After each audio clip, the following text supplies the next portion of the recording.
मैं कृत्रिमताओं से बचूं।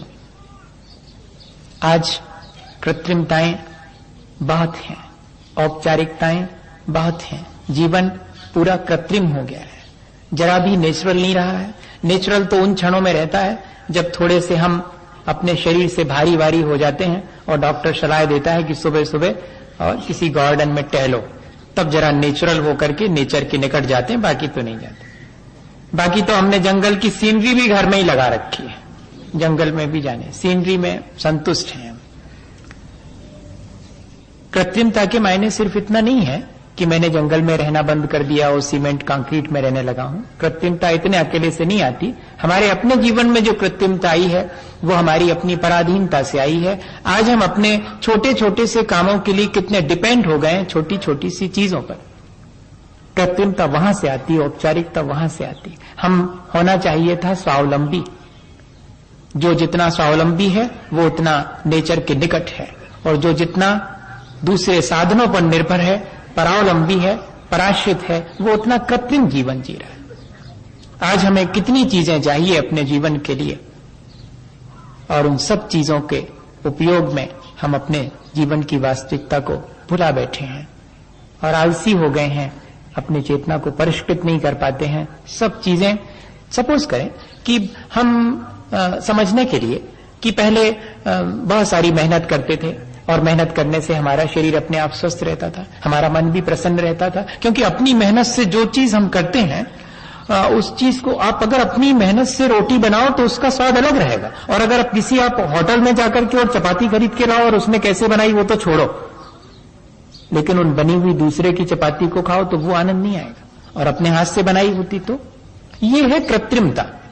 इस तरह इतने, आज जैसे संडे है तो वो मेट्रो सिटी है, मेट्रो सिटी में इतने लोगों को छोड़ दो, बाकी लोगों को सोचो, आज वे वाकई संडे मनाएंगे, घर में खाना नहीं बनाएंगे, ये मतलब संडे। देखना आप, माने हम लोगों के ढंग क्या हो गए। हम काम नहीं करेंगे, काम चोरी करेंगे, मतलब आप संडे। जबकि होना तो ये चाहिए था कि आज तो अपने मन से सारी चीजें करेंगे, आज तो दूसरे पर डिपेंड नहीं रहेंगे, आज तो नौकर को भी कह देंगे कि जाओ भाई तुम आराम से अपने घर जाओ, आज तो हम सारा काम अपने हाथ से करेंगे। ऐसा नहीं, आज तो पुजारी जी से भी कह देंगे कि भाई आज तो मुझे दुकान नहीं जाना, इसलिए तुम द्रव्य धोके मत रखना, आज तो मैं अपने हाथ से धोऊंगा, आज तो श्री जी की पूजा भी मैं अपने हाथ से धूली द्रव्य से करूंगा, और आज तो मैं खाना भी अपने हाथ से हैंडल करूंगा, सारा दिन आज मैं देखूंगा कि मैं कितना कर सकता हूं। ये रचनात्मक कार्यों में हमारी एनर्जी लग जाती तो हमें अत्यंत प्रसन्नता होती, हम प्रकृति के निकट होते। लेकिन ये कृत्रिमताएं हमने ओढ़ ली और निकल जाते हैं हम बढ़िया से कपड़े पहनकर अपने बच्चों को साथ लेकर किसी गाड़ी में, और बैठ जाते हैं कहीं किसी होटल के गार्डन में और निकाल देते हैं पूरा दिन अपना इस तरह से। ये क्या चीज है? ये कृत्रिमता से भरा हुआ जीवन है। मैं ये नहीं कह रहा हूं, आप पर कोई कमेंट नहीं कर रहा हूं, आप बिल्कुल इससे निश्चिंत रहिएगा।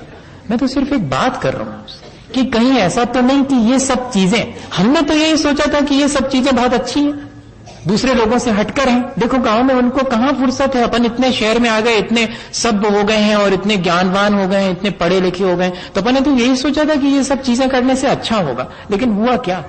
अंततः हमारी चेतना और अधिक मलिन हुई कि नहीं हुई?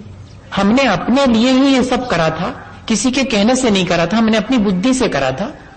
ठीक है, हमने तो यही सोच के करा था कि ये सब अच्छा है, लेकिन हमने जब अनुभव कर लिया भैया कि ये अच्छा नहीं है, तो क्यों नहीं हम छोड़ पा रहे हैं?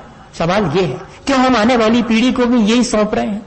जिससे हमने कुछ नहीं पाया वो हम क्यों किसी और को सौंपे?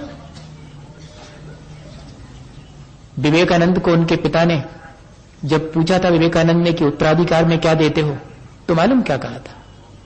उत्तराधिकार में मैंने कुछ तुम्हारे लिए जोड़ के नहीं रखा, तुम्हें स्वयं अपने पुरुषार्थ से जोड़ना हो तो जोड़ लेना, और सुनो मांगते हो तो वो संग टंगा है सामने दर्पण, उठा के लाओ। और उठा के लाए दर्पण तो सौंप दिया कि ये सौंपता हूं तुम्हें अपने उत्तराधिकार में। अरे दर्पण? हाँ दर्पण सौंपता हूं कि देखते रहना कैसे हो, कैसे होना चाहते हो, बस इतना ही। दर्पण में देखते रहना कैसे हो गए हो, होना कैसे चाहिए था। हम अपने सामने अगर आईना रख लेवें, ये आईना ही हमें रखना पड़ेगा अपने सामने कि हम कैसे होना चाहते हैं और हो कैसे गए। हमने सोचा तो कुछ और था, और वैसा सोच करके हमने जीवन शुरू किया था।